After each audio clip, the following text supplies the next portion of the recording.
You're simply the best. Better than all the rest. Better than anyone. Anyone I've ever met. I'm stuck on your heart. Minha sogra querida. Gente, oi Hilberto.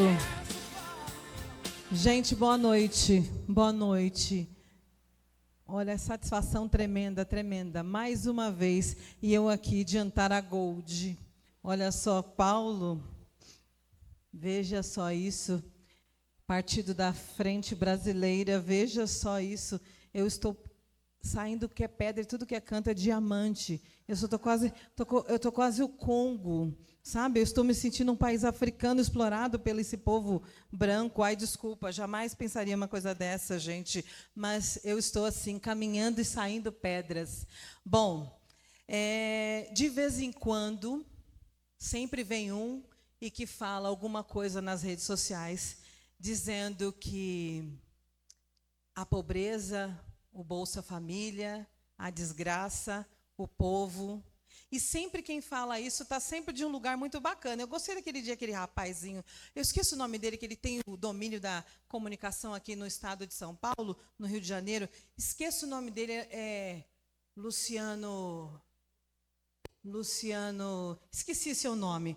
Bom, deixa eu te falar uma coisa, Luciano, que eu esqueci seu nome.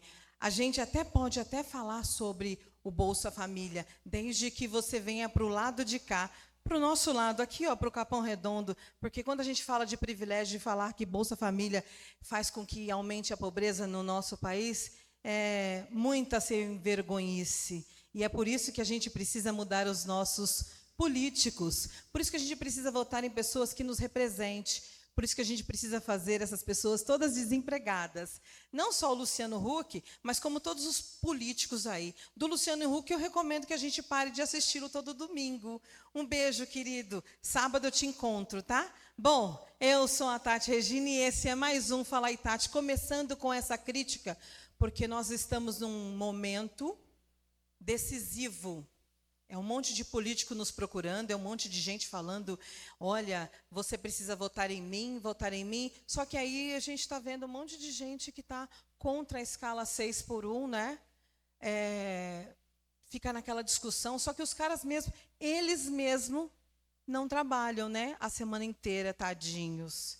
Bom, gente, esse trabalho que nós estamos realizando aqui é do Capão Redondo para o mundo e sempre exalto o Capão Redondo porque é o lugar da onde eu venho, da onde a minha equipe, a grande maioria vem, e de lá onde a gente enfrenta vários e diversos problemas sociais, mas que hoje não cabe porque nós estamos fazendo a nossa comunicação de uma maneira livre, de uma maneira libertadora. Porque aqui a gente não vai precisar ficar pensando no patrocínio de A ou de B. Então, a gente vai falar a verdade. Bom, vamos começar a nossa noite aí. Eu quero agradecer primeiro as pessoas que apoiam o programa Fala aí, Tati. Um abraço, já de cara, para a galera do Partido da Frente Brasileira, que está vindo aí com força total. Um forte abraço. É uma nova opção. E eu acredito que muitas coisas virão e muitas coisas mudarão com essas pessoas. Mas bota na tela do Capão Redondo aí, gente, os apoiadores do programa Fala aí, Tati. Primeiro eu tenho que começar com a minha pipoca, que eu emagreci, gente, 5 quilos só comendo pipoca. O pessoal está dando risada aqui, gente, eu estou gravando. Olha só, quem está dando risada aqui, e eu vou fazer esse corte, depois a gente vai mostrar ali, é o nosso advogado. Doutor Edivaldo, ele está ali, ele está dando risada, porque eu disse que emagreci, porque estava comendo pipoca e ele está rindo. Mas eu digo para vocês, gente, é possível emagrecer sim, comendo pipoca, porque aquela pipoca te deixa tão feliz, que todo quilo que entra aqui ou entra acolá sai de felicidade. Então, popcorn da nossa chefe, Elaine Moura, que hoje está representado, olha lá, aqui, ó. Hoje está representado pelo nosso franqueado. Olha, gente, esse homem maravilhoso, Mário Gomes. Uma salva de palmas. Ele que é o provedor da pipoca da nossa vida, viu, gente? Ele que faz a diferença na minha vida quando o assunto é pipoca. Tem pipoca hoje, amigo? É claro, com certeza. Dona Leris, hoje a gente se entope de pipoca, viu? Fala aí, Tati, Popcorn Gourmet, tudo a ver, não tem? E outra coisa, gente, tem mais. 15% de desconto quem comprar a pipoca dele e falar o nome da Tati. Acredita numa coisa dessa? E olha só, olha o shopping. O shopping. Frei Caneca. Shopping Frei Caneca. A última vez que eu entrei lá, foi só na porta, o cara já falou, o que você está fazendo aqui? Qual é outro shopping, Mário? Shopping Metrô Tatuapé. E shopping? E o Pátio Higienópolis, gente. O Pátio Higienópolis está com a pipoca. Quando você chega lá e você fala Popcorn Stat, 15, né? Você tem 15% de desconto. Então, pretada, por favor, não fique preocupado com isso, com segurança. Não fique preocupado de hipótese alguma em ser barrado. Você vai chegar no cara e falar, filho, eu vou comprar minha pipoca ali com 15% de desconto, porque o Popcorn é apoiador do programa Fala aí, Tati. E não só isso, né, gente? Nós temos a nossa maravilhosa dona dos doces, maravilhosa Domênica, um super beijo para você. Chocolates gourmets, chocolates com sabores africanos, para matar o povo de inveja, um dos melhores chocolates que eu já tive a oportunidade de experimentar. E não para por aí, tá? Porque, ó, eu estou cheia, eu tô quase a Hebe. Não é isso, doutor Edivaldo? Eu não estou parecendo a Hebe? O doutor Edivaldo acabou de dizer que eu estou parecendo a Hebe? Muito mais que a Hebe, né? Mesmo porque eu não gostaria de aparecer com a Hebe, porque ela deve estar muito mal nessa hora, né? Não deve estar tão assim cheinha, né? Mas então eu estou bem melhor, porque eu estou usando todas as minhas joias da Bonalux, maravilhosa, que também apoia o programa Fala aí, Tati. E hoje nós temos brindes maravilhosos para vocês. Brindes maravilhosos da Natura. A Natura falou, olha, Tati, vou te mandar alguns brindes. Olha que chique.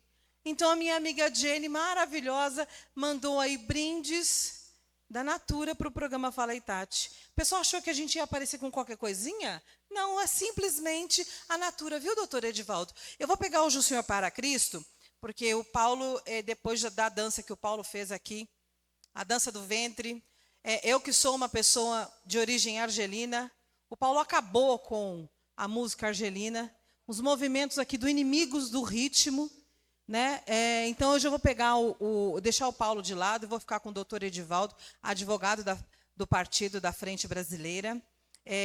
Uma sumidade quando o assunto é direito, mas o doutor Edivaldo vai ter que dançar aqui o bonde do Tigrão, hoje aqui, com a nossa amiga Elisa, porque se é para descer para a brincadeira, nós vamos até as últimas consequências, viu, doutor Edivaldo?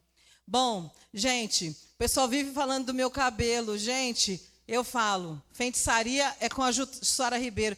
Jussara, cadê a Jussara? Levanta a mão, olha. Gente, o meu cabelo quem faz é ela. Olha, uma salva de palmas para a Jussara, que é uma empreendedora do Capão Redondo. Paulo, se você for na Jussara, você vai sair de lá, que nem o Axl Rose. Eu tenho certeza que seu cabelo vai ficar maior que Axl Rose. Então, vá na Jussara, que ela faz milagres, milagres. E, para finalizarmos aí, as pessoas que nos apoiam, nós também temos a nossa escola de inglês, onde a nossa cantora Luna Áfrico faz inglês com a nossa maravilhosa Simone. Um beijo, Simone. Sucesso a todos vocês. Eu digo da importância dos nossos apoiadores, inclusive a todo o trabalho que a Ibome Conceição faz, traz as nossas doações, juntamente com a dona Leris.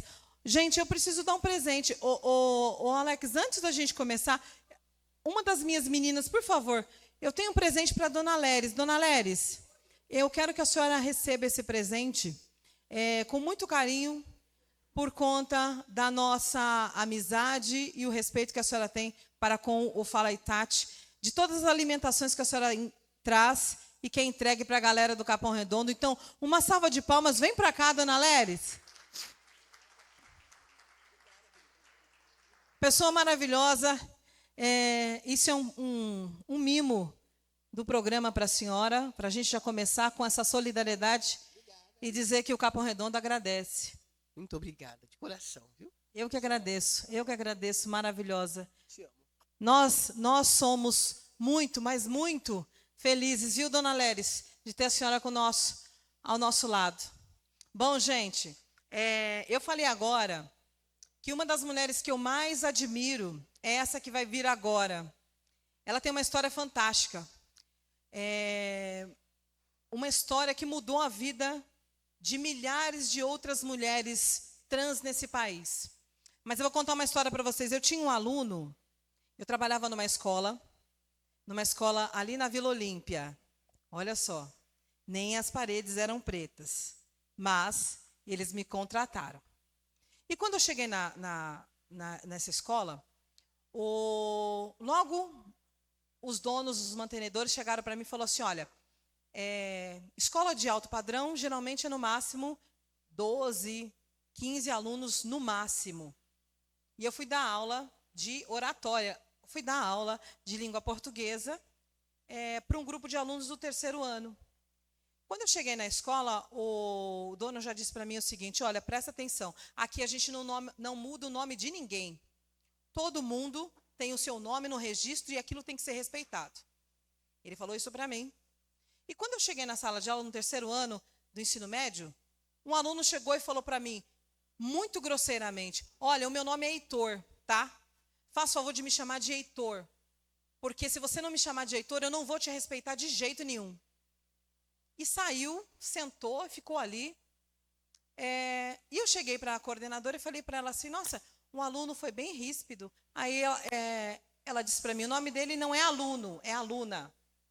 E falou o nome do morto. E aí eu falei para ela assim, mas como assim? Ele me falou que o nome dele era Heitor, você está me dizendo outro nome?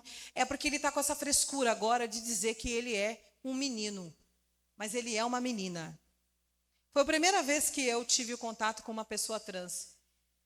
O Heitor estava mais ou menos com 15 anos e ele já estava nesse processo de transição, porque ele dizia que não sabia quem ele era. E eu fui a única professora a chamá-lo de Heitor. É lógico que eu fui demitida, né, Paulo? Não demorou muito tempo, obviamente eu fui demitida. Mas antes disso, quando eu fiz a chamada, eu chamei pelo nome dele e ele disse para mim, hoje, professora, eu tentei me matar. Mas eu vim para a escola porque eu queria fazer isso aqui. Porque aqui é o lugar onde ninguém me aceita. E a senhora me chamou pelo meu nome. Então eu não vou fazer isso. Foi o primeiro impacto que eu tive com uma pessoa trans. Dentro de um processo educacional. Hoje o Heitorzinho está aí. É um grande homem. A família aceitou. A escola certamente não deve aceitar pessoas como ele. Mas a gente vai fazer esse mundo transformar para que pessoas como o Heitor tenham, sim, voz e poder. Então, quando eu tive o contato com o Heitor, ele falou assim, Pro, a senhora já ouviu falar numa moça chamada Neon Cunha? Falei, não. Pois é, ela fez a primeira transição de nome. Ela fez a mudança de nome. E hoje eu consigo chamar Heitor graças a ela. Isso já tem mais ou menos uns 7 anos, 5 anos mais ou menos, quando a gente teve esse contato. E quando eu tive a oportunidade de trazer a Neon Cunha para o programa, os meus filhos que sabem muito bem de todo o trabalho do programa, o mais velho entrou em contato com ela e ela respondeu para ele. Foi como a gente tivesse falado, pô, Heitorzinho, a gente conseguiu. Eu tenho um filho chamado Heitor, tenho um aluno chamado Heitor, e hoje a gente vai conhecer uma das mulheres que eu mais admiro, que salvou a vida de muita gente e ela não sabe, mas também me libertou. Gente, DJ, solta o som, porque tem uma preta que se movimenta, e o nome dela é Neon Cunha. Uma salva de palmas, gente. Tem uma mulher preta em movimento, tem uma mulher preta em movimento, tem uma mulher preta em movimento, tem uma mulher preta em movimento, tem uma mulher preta em movimento. Da luta, da glória, exemplo de história. Tem uma mulher preta em movimento. E essa mulher tem uma história fantástica. E eu precisava, toda vez que eu lembro do meu aluno Heitorzinho, eu lembro que ele me perguntou, Pro, a senhora conhece a Neon Cunha? E hoje o Heitorzinho é um homem, teve as suas tentativas contra a vida, mas hoje ele é um homem muito, mas muito bem resolvido. Sou apaixonada por ele e digo para ele sim, Heitorzinho, a Pro não é trans. Pode ser que eu seja transtornada. Mas eu vou te dizer uma coisa. Você é uma das pessoas mais fantásticas que eu conheci. Digo para você o mesmo, você é uma das pessoas mais fantásticas que eu conheci. E fico feliz que você tenha influenciado a vida do Heitorzinho. Uma salva de palmas, gente, mais uma. Porque a história agora é para impactar. Bora pro sofá. Olha, se você não reclame como eu vou sentar aqui, porque assim, eu emagreci, viu, Edivaldo?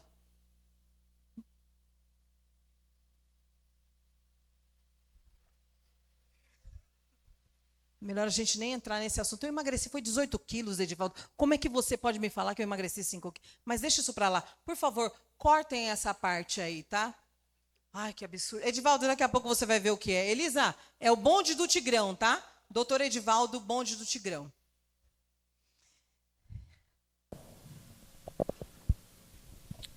Acho que agora a voz está melhor. Zera ou vai daqui de onde? Pode ir, pode ir.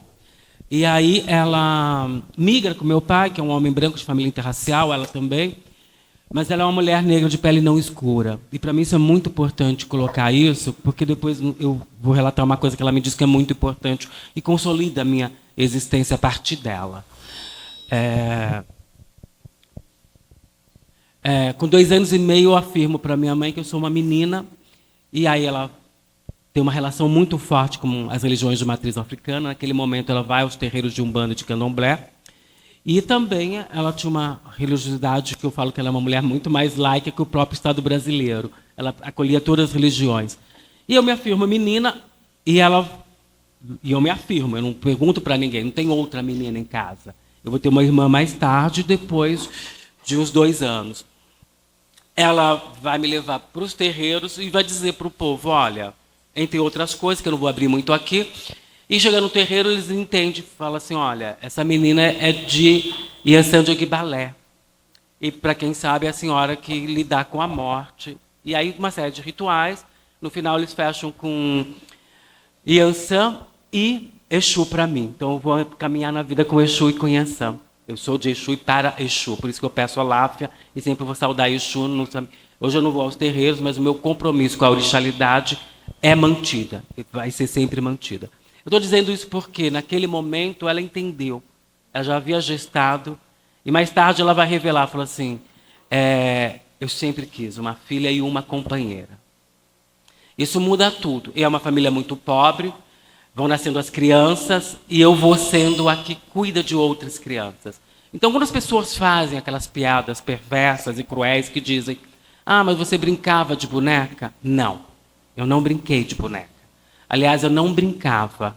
Com 4 anos, porque meu pai me espancava, eu já acompanhava minha mãe na faxina. Eu limpava rodapé com escova de dente.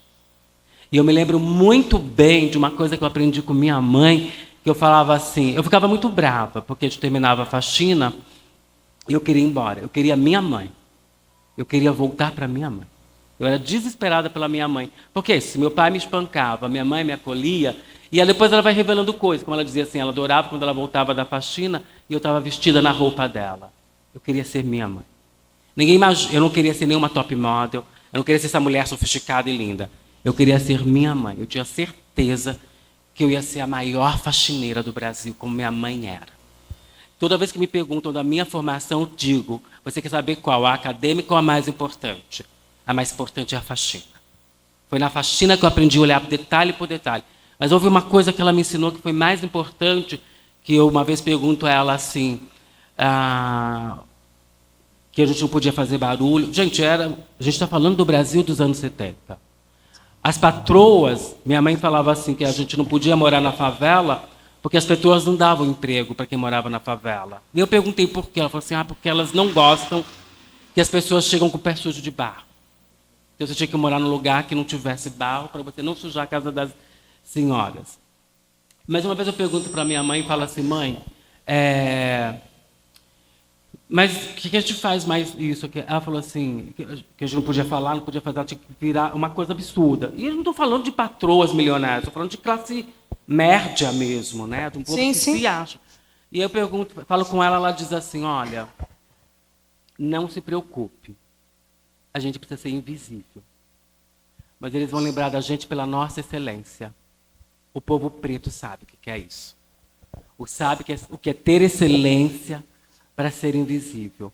E ela vai me formar nesse processo com os terreiros, mas tem uma coisa que o terreiro é muito importante na minha vida. Primeiro porque, quando eu falo que eu tenho uma maternagem muito dentro de mim, é porque é isso, eu passo a cuidar de outras crianças. Mas cuidar de outras crianças é literalmente, não tem fralda descartável. Uma menina de 4 anos tem que tirar a fralda, raspar a merda, lavar no tanque, botar de molho, desinfetar, pendurar, passar. Você tem que saber lavar a louça, você tem que saber esfregar o chão. Com 4 anos de idade. Com 4 anos, mas isso vai ficar até eu ir para o mercado de trabalho formal e eu vivo tranquilamente como menina. Meu pai me espancava a menina. Não tinha problema nenhum. Se você me ofendia no feminino, estava tudo bem, porque era sobre a menina. Mas isso me fortalece, porque eu vou insistir na menina. Eu só vou fazer alguma alteração mesmo quando eu tenho que ir para o mercado formal de trabalho. Porque aí minha mãe me inscreve num lugar chamado Camp, Círculo de Amigos do Menino Patrulheiro, e aí eu tenho que fazer performance de menino. A minha vida é o contrário. Eu vou fazer performance de menino. E tem uma coisa que é muito interessante, porque o meu pai, e ele desenvolve esse ódio. Gente, a gente está falando do quê? De ditadura. A gente está falando da patologização das identidades trans, das pessoas LGBTs. Era homossexualismo, era transexualismo. E era um tratamento de patologia num grau de esquizofrenia. Nesse grau de esquizofrenia, a pessoa era encaminhada para onde na ditadura? Para hospício.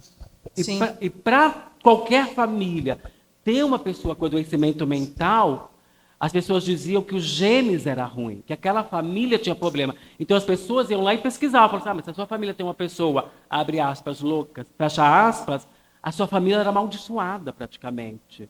Só que a família de minha mãe, a grande maioria das mulheres, se não todas, passaram pelo manicômio alguns irmãos. Eu também fui levado ao manicômio para visitar tios e tias. E quando passava nas alas, que você via as pessoas mais precarizadas, mais desumanizadas, eram alas LGBTs.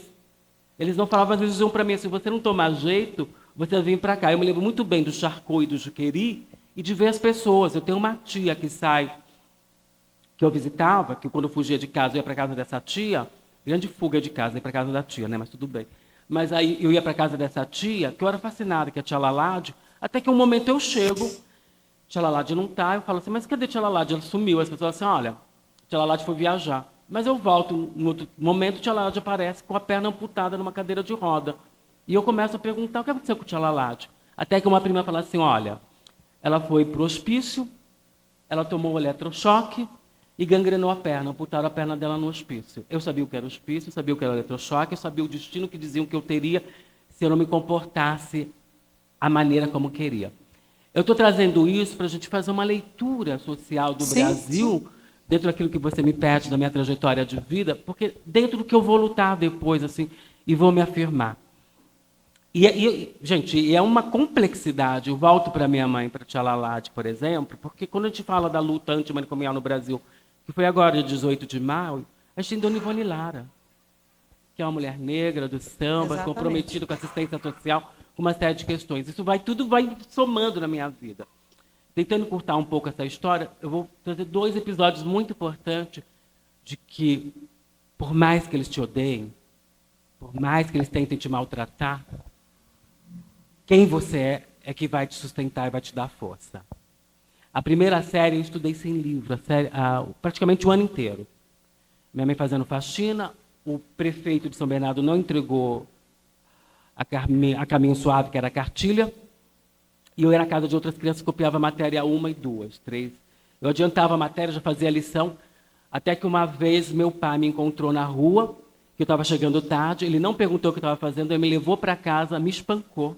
mas espancou com a cinta. E quem vai me cuidar é minha mãe depois com sal e vinagre. E eu falo para assim, por isso que eu não posso de jeito nenhum ser cristã, porque o primeiro momento que eu tenho de ideia cristã é tomar banho de sal e vinagre, depois de ter sido espancada por meu pai, porque eu estava na casa de alguém copiando lição. Eu já tinha aprendido uma lição que não importasse o que eu fizesse, de certo, eu não era bem-vinda. No segundo episódio, eu vou para a escola e a gente era muito pobre. Não tem isso, não tinha roupa íntima, era roupa doada, era o que se virava, mas tinha que ir para a escola com a roupa limpa. E tinha que ir para a escola para aprender. E eu vou sem roupa íntima, com uma calça de tergal, furta-cor, e o zíper gruda no prepúcio. Quem não sabe o que é prepúcio, Google. E aí eu chego, vou para a escola, passo o dia inteiro na aula, chego em casa passando mal, a minha mãe fala assim, você está verde, você está azul, o que você tem? Eu falo, não sei, estou com uma dor aqui. Aí ela olha e fala assim, um zíper grudou, vou ter que chamar seu pai. E o pavor? Agora eu vou morrer de vez, né? Porque ele já espancava por nada, imagina por essa situação. Ele solta o zíper e continua uma menina. Esse é um corpo de mulher, esse é o corpo contém um pênis.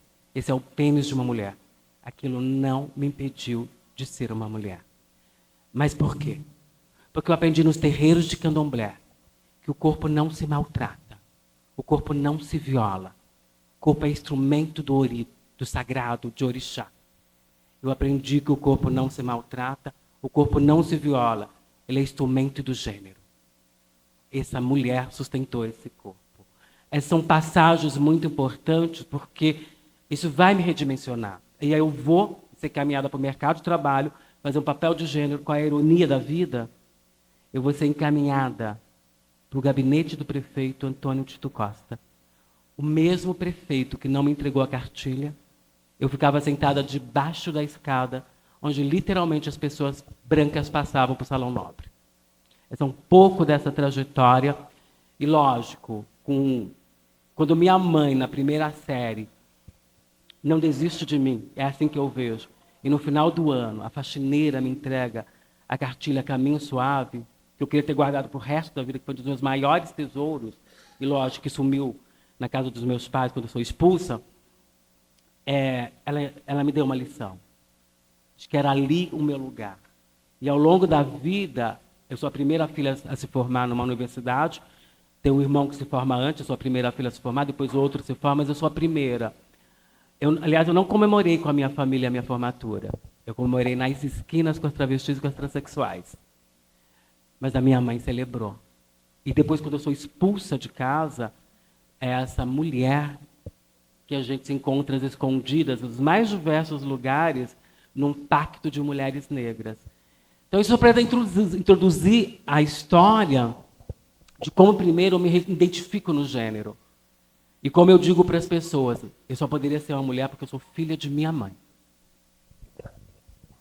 Sensacional. Uma salva de palmas, gente, porque a Val, a Val Gomes, eu quero... Amo.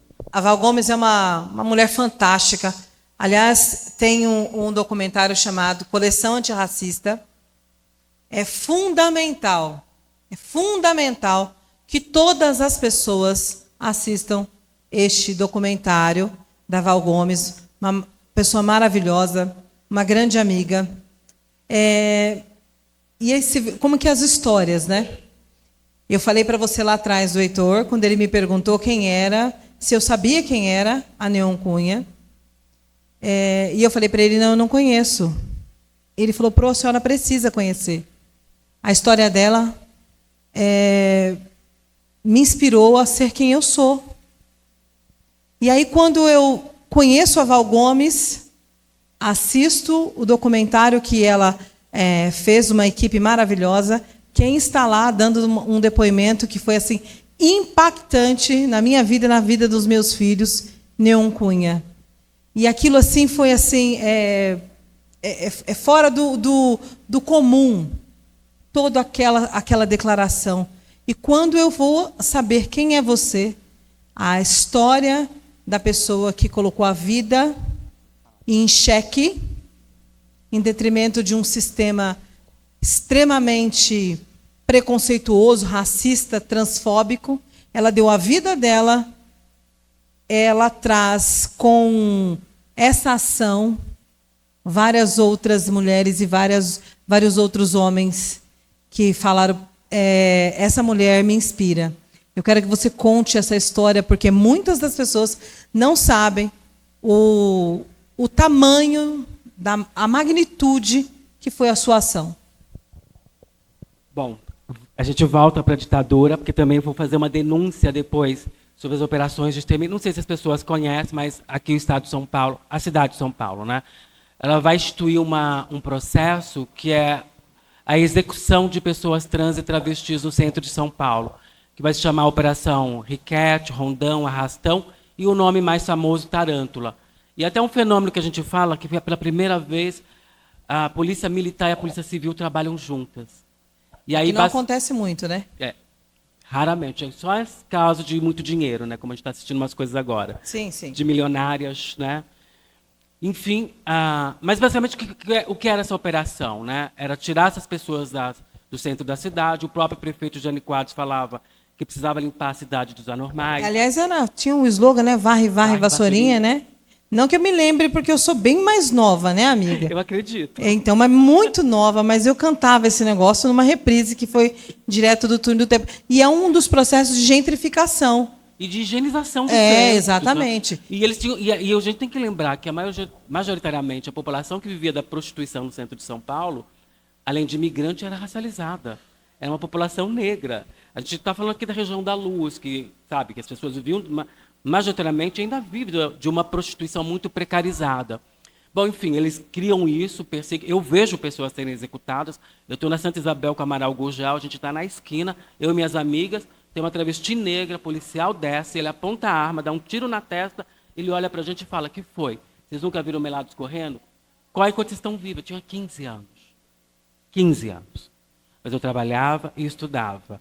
É isso que eu falo. Quando a gente não olha para essa população, mas exigiam de mim que eu fosse a melhor filha, a melhor aluna, a melhor profissional, acima de todo mundo, eu tinha que ser.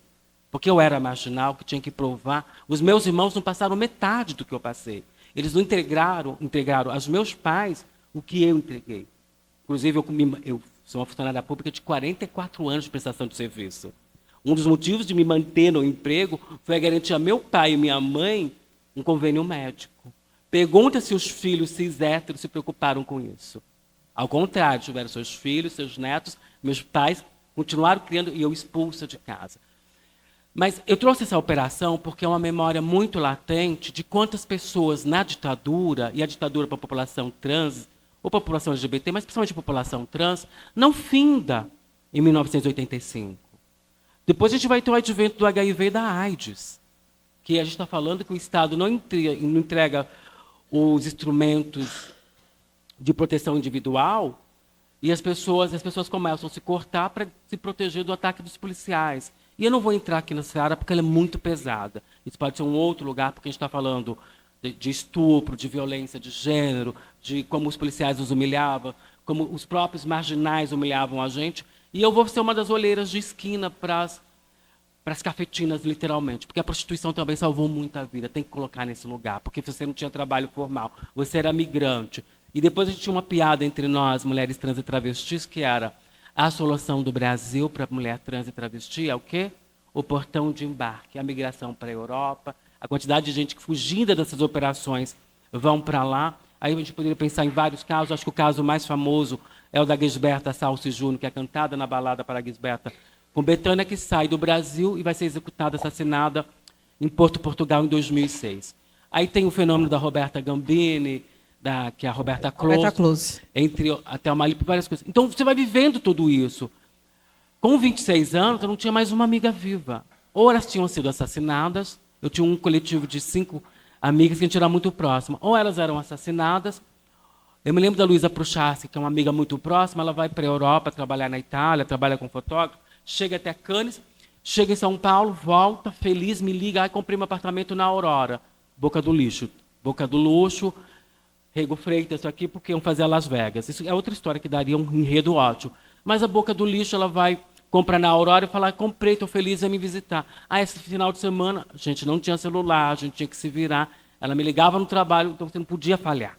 Isso é bem interessante. A minha geração não pôde falhar. A gente não tinha esse recurso, depois vai dar um jeito, te manda uma outra mensagem. A pessoa te liga, era compromisso assumido. Olha, então você não vem esse final de semana, no outro você vem, é compromisso, não tem enredo. Você vai ter que estar lá, porque vai acontecer. Mas eu chego para encontrar a Luísa. Luísa não está, a gente se encontra à noite para depois fazer as coisas, no mesmo ponto de encontro de sempre. Aí eu pergunto para alguém, cadê Luísa? Ah, você não soube? Não, soube o quê? Luísa morreu de AIDS. Ela voltou para o Brasil, comprou o apartamento e morreu. Ainda que ela realizou o sonho. Mas é uma amiga que eu nunca pude visitar a lápide, porque não tem nome. As minhas amigas não tiveram nome em lápide. Eu não sei onde elas estão. Então, você vai vivendo isso, vai se acumulando. E eu passo por muitas violências, que eu não vou narrar aqui, mas violências muito pesadas.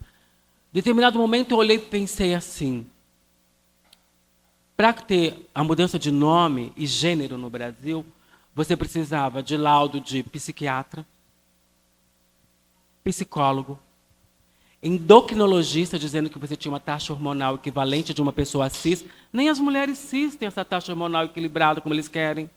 Você tinha que ter atestado de cirurgião que você estava apta à cirurgia de redesignação sexual, ou seja, mesmo que a cirurgia não fosse sucesso, você tinha que querer essa cirurgia, e você tinha que ter cartas de reconhecimento social de que as outras pessoas diziam que o seu nome era aquele e que você existia naquela condição de mulher.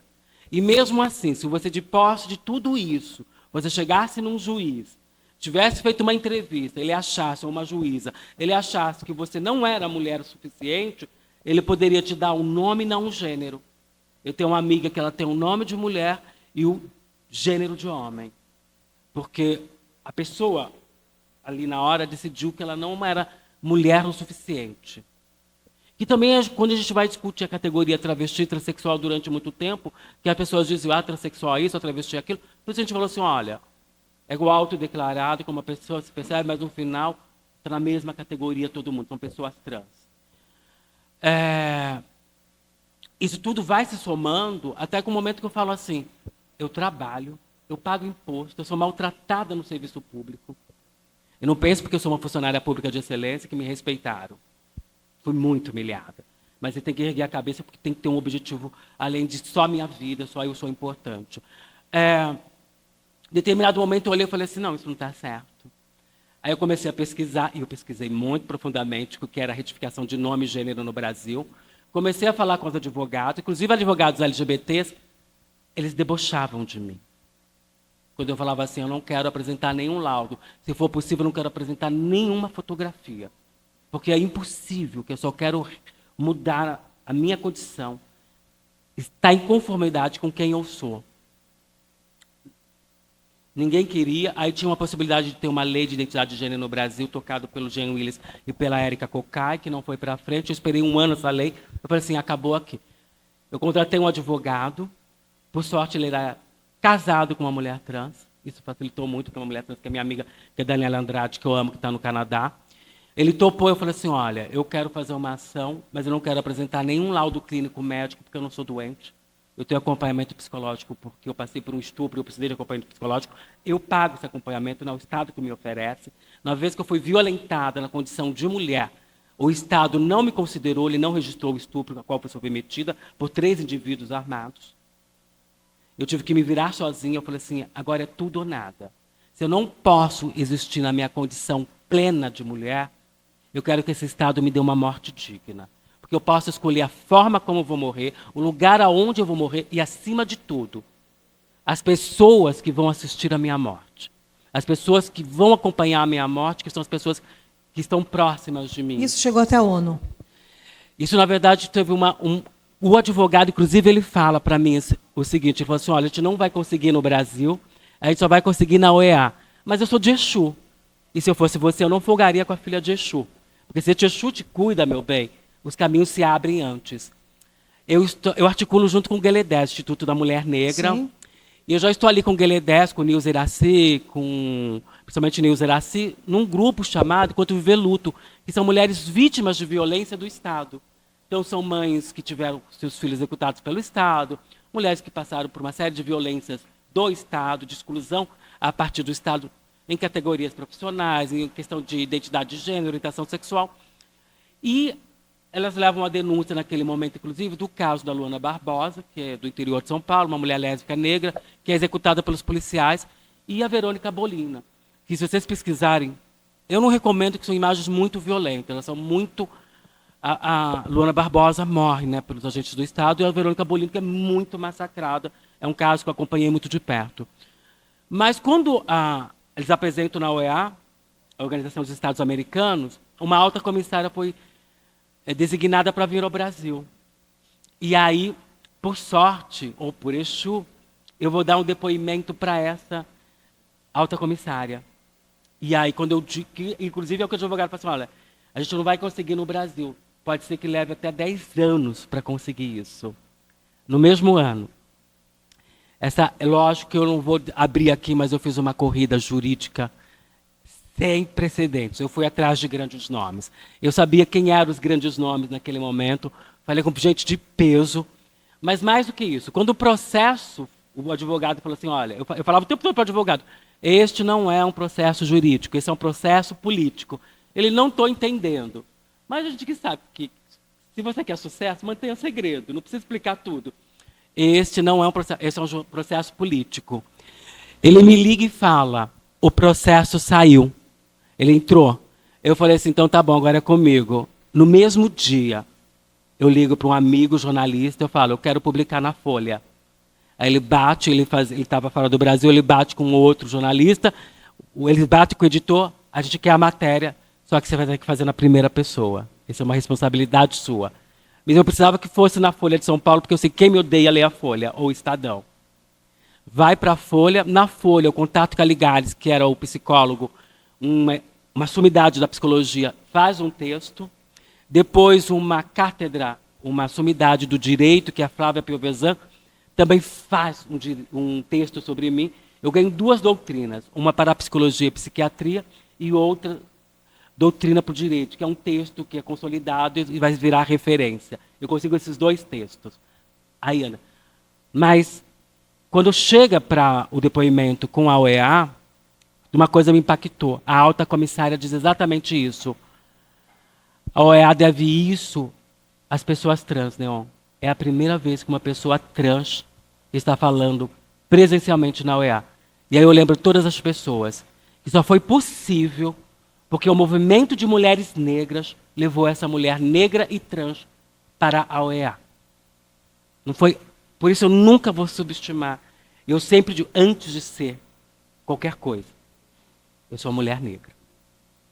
E eu não aplico à mulher negra a lógica cis. E assim que se dá o processo, ele vai caminhar.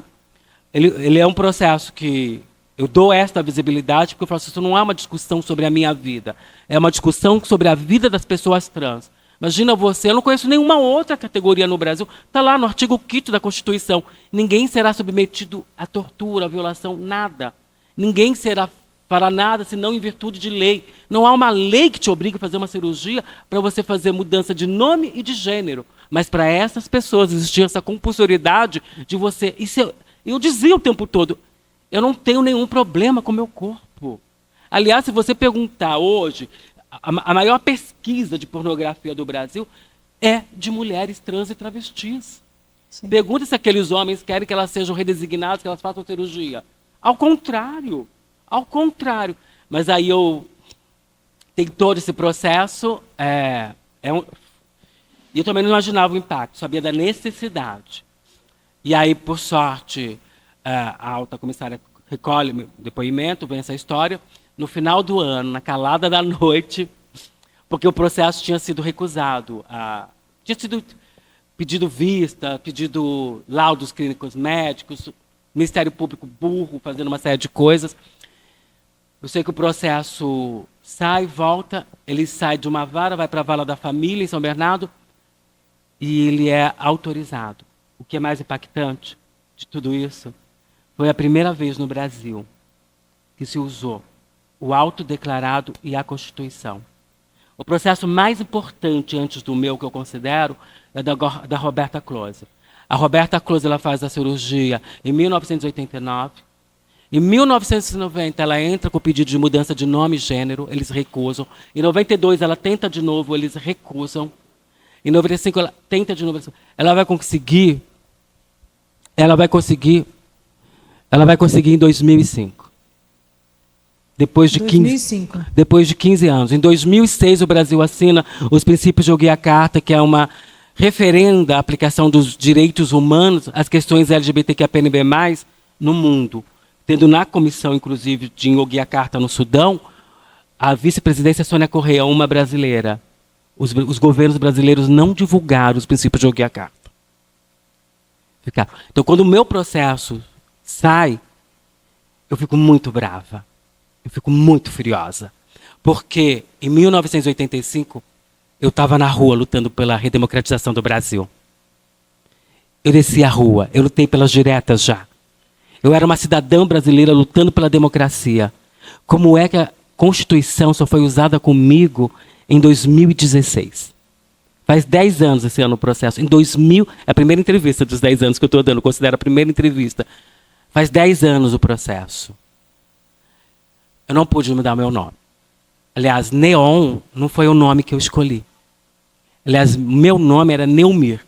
Mãe pediu, coloque A, fique Neumira. Eu cheguei para o advogado e ele falou assim, não, você precisa comprovar que as pessoas te reconhecem. Eu ainda apresentei cartas de reconhecimento social como Neon. Lógico, o nome é lindo e vai ficar. Porque, né, todo brilho do prazer é irremediável Neon. Já canta Djavan. Mas eu não pude mudar o meu nome. Para mim, o maior feito desse processo é que qualquer pessoa trans se nomeia. Qualquer pessoa pode chegar no cartório. Eu conheci uma menina, vou usar nomes fictícios aqui, e ela falou assim, eu queria muito te agradecer, você me libertou. Eu falei assim, como assim? Ela falou assim, eu mudei meu nome. Ah, por isso? Ela falou assim, não. Na rua, lá na esquina, eu sou a Kelly. Todo mundo me chama de Kelly. Mas aqui, quando eu cheguei no cartório, eu disse Maria da Graça, em homenagem à minha mãe. Eles podem usar a Kelly, mas a Maria da Graça é minha. Eu sou Maria da Graça. Uma salva de palmas, gente, porque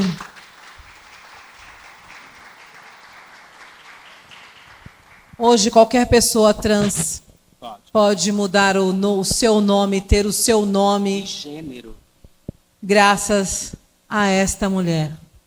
A esta mulher que me representa. Querida, é assim, eu fico muito impactada, porque nós precisamos entender que a transfobia e o racismo, eles caminham juntos. A LGBTfobia, o racismo, a transfobia, caminham é o mesmo plano. Não tem como eu não me posicionar contra esse sistema, sendo eu uma mulher preta, periférica, do Capão Redondo, porque uma coisa é ser periférica, a outra é ser do Capão Redondo. Então, eu fico muito feliz, porque todas as mulheres e os homens trans que eu conheço, hoje agradecem certamente a toda a sua luta, toda a sua história, todo o seu sofrimento. Infelizmente, você teve que passar por isso, para que hoje a gente possa falar, olha, meu nome é tal, eu quero isso, eu quero aquilo. A mesma coisa acontece com as pessoas negras, porque a Neon tem 2 recortes, tá? É uma mulher trans e preta. Periférica também, amiga? Amiga. Então, olha... E eu digo para as pessoas, pode mudar de bairro, meu bem. Eles vão apontar para você. Não, com certeza. Por isso que eu jamais vou mudar do meu. Porque assim, pelo menos a gente já está lá, o povo já sabe onde nós estamos e acabou.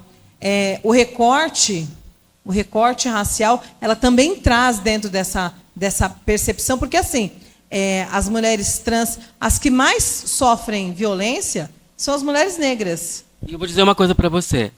Na escala de ódio da minha vida, o racismo chegou primeiro. Porque quando eu nasci, porque quando eu nasci, as minhas tias que narram, as irmãs do meu pai, que não são brancas, dizem à minha mãe, essa veio ruim. essa veio suja. Essa Júlia não carregava. Júlia é a mãe de meu pai, uma portuguesa, ou descendente portuguesa, que não carregava as crianças negras. Você imagina a minha mãe escutando isso. Não, o racismo ele chega muito rapidamente para as crianças de 3 anos de idade. Isso é muito é de uma violência tremenda. E eu fico mais, o que mais me intriga nessa questão racial, eu venho estudando muito tempo, o nosso posicionamento, eu penso que nós precisamos ser mais radicais, Neon, diante dessa situação. Não me dá ideia. Eu digo isso, gente, porque assim, quantas pessoas aqui conheciam, ou já ouviu falar na Neon Cunha? Alguém aqui? 2 pessoas, o Mário e a Elaine. É uma grande satisfação, não é? Uma grande satisfação. Eu tenho certeza, Elaine, que você vai tira essa foto como eu tirei, viu, amiga? O que me preocupa muitíssimo na questão do racismo, Neon, é que eles também trabalham na nossa mente de uma maneira muito cruel. Porque cada um de nós tínhamos que conhecer as pessoas negras de potência neste país e apoiar.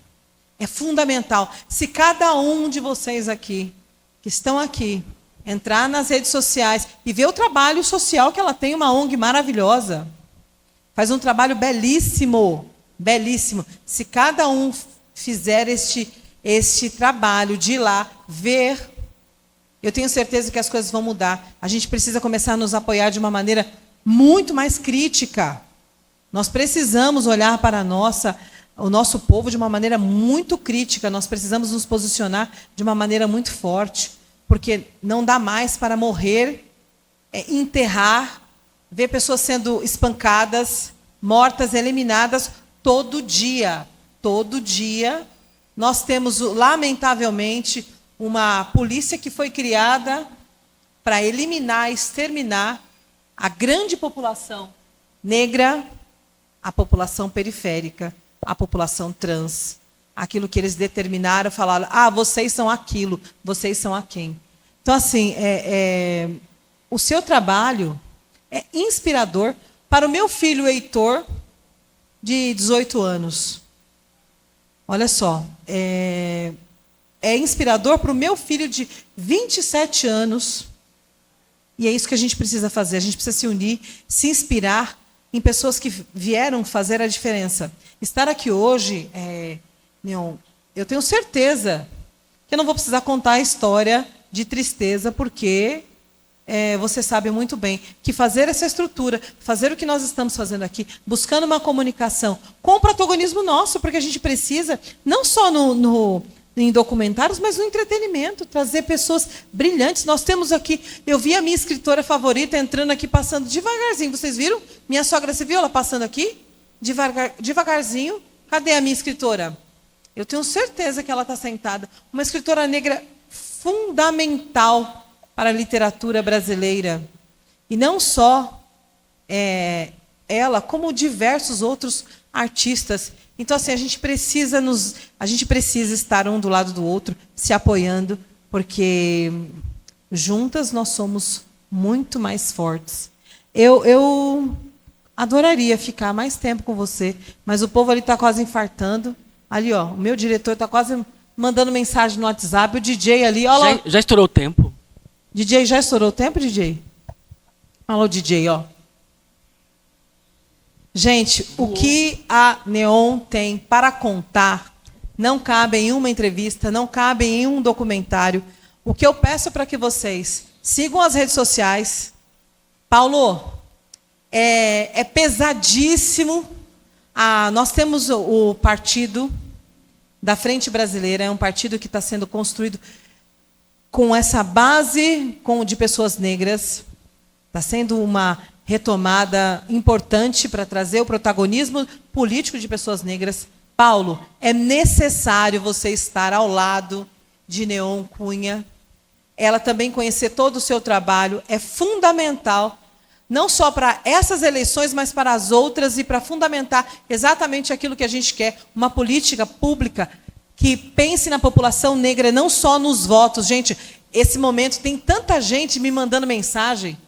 É um monte de político me procurando. Agora, no mês de novembro, ele não está nem aí mais. Nós precisamos demitir toda essa galera que está aí nesse congresso, demitir, fazer daquelas pessoas desempregadas, que não respeitam o povo brasileiro. E o povo brasileiro, 56% é uma população negra.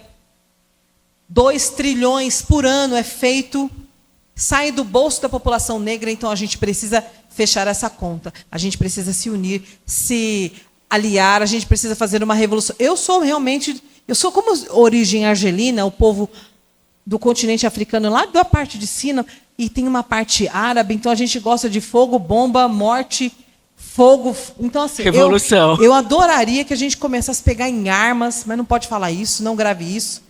Mas o negócio era botar fogo em tudo e em todos. Meu sonho de consumo.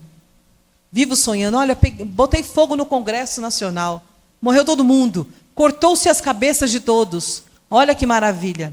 Brincadeiras à parte, mas a gente consegue fazer isso no voto. Não é isso, doutor Paulo? É votando consciente. Neon, o povo está quase infartando. Eu só tenho que te agradecer e dizer que você é uma mulher que me representa, é uma mulher fundamental para a evolução deste país. Muito obrigada. A comunidade trans, que eu amo de paixão, agradece toda a sua luta, todo o seu carinho e essa persona que é fantástica. DJ, solta o som porque ela merece. Uma salva de palmas, gente!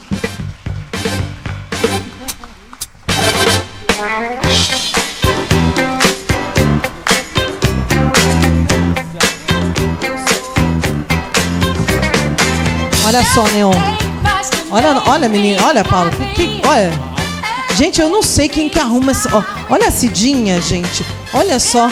Ela falou pra mim, eu sou 50 a mais, eu tô super bem. Eu falei, nossa, Cidinha, você esculhamba a pessoa que nem se arrumou. Eu venho lá do Capão Redondo, 3 horas de viagem. Ela chega assim, plena. Olha, aos 50 anos. Quantos anos você tem, amiga? Quantos anos você tem, amiga? 56. Então a gente está aqui com uma de 50, uma de 30, uma de 56? E uma de... De quanto você tem? 19 anos? Nossa, Elisa, nem parece que tem 19 anos. Você está meio acabada, viu, amiga? Precisa fazer mais exercício, né, doutor Paulo? Fazer alguma coisa, porque olha a cintura dessa menina, gente. Olha só. Bom, Elisa, o que tem aí? Elisa, pega o microfone para você presentear a nossa amiga. Diga o que tem aí, Elisa. Boa noite, plateia. É a Aparecida, gente. É a Aparecida. Bom, aqui nós estamos com uma xícara especial do programa Fala aí, Tati, que vocês podem adquirir também. Olha, fazendo merchan vendendo. Essa é a vendedora. Sim. E aqui um brinde com as trufas da Domênica. A Domênica. Dona dos doces, maravilhosa. Dona dos doces. Você vai amar. E aqui, Cidinha, agora você, né, amiga? Olha, nós temos aqui produtos da Natura. E é claro que não podia faltar as nossas pipocas. Gente, uma salva de palmas para as minhas assistentes de palco. 2 mulheres maravilhosas. Neon, tudo para você, tudo com muito carinho.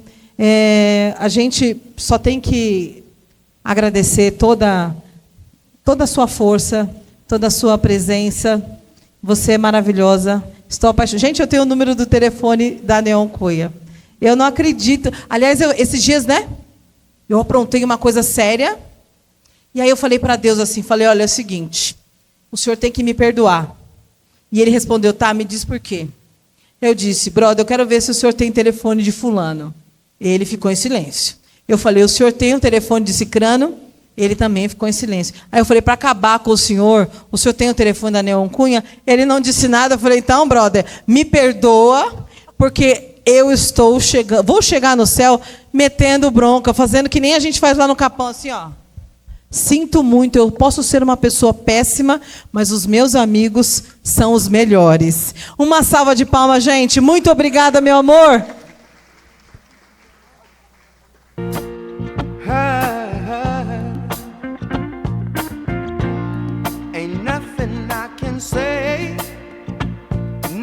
can do. I feel so bad, yeah, I feel so blue.